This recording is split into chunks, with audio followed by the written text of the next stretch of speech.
பைபிளை தவிர வேறு புக்கெல்லாம் படிக்கிறதே கிடையாது. அந்த அளவுக்கு நீங்கள் ரொம்ப ஒழுக்கமானவங்க, ரொம்ப ஆண்டவருக்கு பிரியமானவங்க, அப்படிதானே?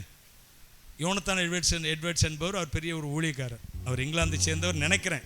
ஒருவேளை சுற்றியுள்ள தேசங்கள் ஏதாவது தேசத்தில் இருக்கலாம், ஐரோப்பிய தேசம், அதில் சந்தேகம் இல்லை. அந்த யோனத்தான் எட்வர்ட்ஸ் அப்படிங்கிற ஊழியக்காரர் இருந்தார்.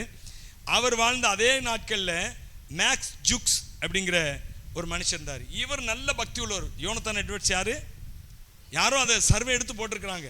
இவர் நல்ல பக்தி உள்ளவர். அந்த மேக்ஸ் ஜுக்ஸ் அப்படிங்கிறவர் தேவன் இல்லாத ஒரு வாழ்க்கையை வாழ்ந்து கொண்டு வந்தார். கர்த்தரை ஏற்றுக்கொள்ளவில்லை.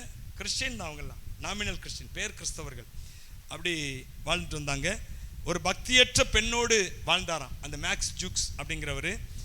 அதனுடைய விளைவு அவங்க சந்ததியில் வந்தவங்க 310 பேர் தரித்திரராக இருந்தாங்களாம், 150 பேர் கிரிமினல்களாக இருந்தாங்களாம், 7 பேர் கொலையாளிகளை மர்டரர்ஸ் இருந்தாங்களாம், 100 பேர் குடிகாரர்களாக இருந்தாங்களாம். அவர்கள் குடும்ப பெண்களில் பாதி பேர் ப்ராஸ்டிடியூட்ஸ், அதாவது விபச்சாரிகளாக இருந்தார்களாம். அவங்க சந்ததியில் ஸ்தோத்திரம்,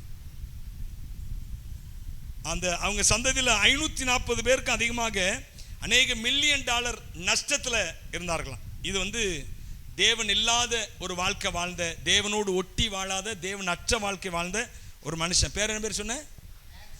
மேக்ஸ் ஜுக்ஸ்.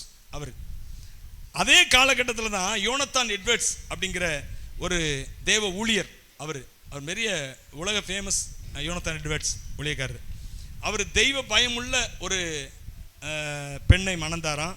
அவருடைய வழித்தோன்ற அவருடைய சந்ததியில் பாருங்க, ஸ்தோத்திரம், மொத்தத்தில் 1394 பேரை கணக்கெடுத்துருக்குறாங்க.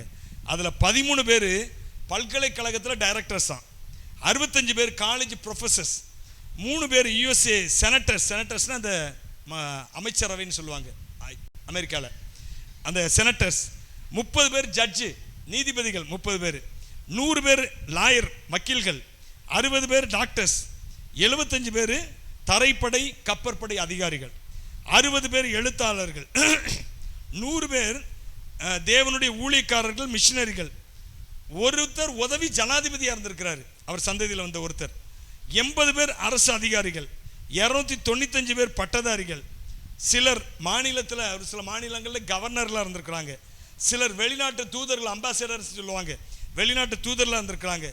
நாட்டுக்கு பிரயோஜனமான ஒரு சந்ததி உருவாச்சான் அவர் மூலமா. அல்லேலூயா. நான் சொன்னேன் ஏற்கனவே எத்தனையோ மாதத்துக்கு முன்னாடி, நான் நினைக்கிறேன் இது எந்த டேட்டில் எடுத்து வச்சது தெரியுமா? கிட்டத்தட்ட 23/7 ஒட்டி எடுத்து வச்ச குறிப்பு இது. இது நான் அநேக முறை இந்த மாதிரி ஒரு மெசேஜ் கொடுக்கும்போது சொல்லணும்னு நினைப்பேன், கடைசியில் இங்கே வந்தவொடனே மறந்து போயிடுவேன். அப்படி போச்சு. இன்னைக்கு கரெக்டாக சொல்லிட்டேன். இப்போ தேவனற்ற வாழ்க்கை வாழ்கிறவங்க, நான் எதுக்கு சொல்கிறேன்னா, தேவன் நம்முடைய வாழ்க்கையில் மிக மிக முக்கியம். மற்ற எல்லா முக்கியங்களை விட இவர் மிக மிக முக்கியம்.